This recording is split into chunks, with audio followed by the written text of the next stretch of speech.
Hi, this is Mark from Rublon.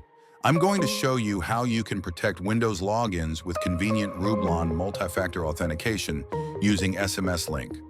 In this authentication method, you receive a text message containing a link that allows you to approve or deny the login attempt.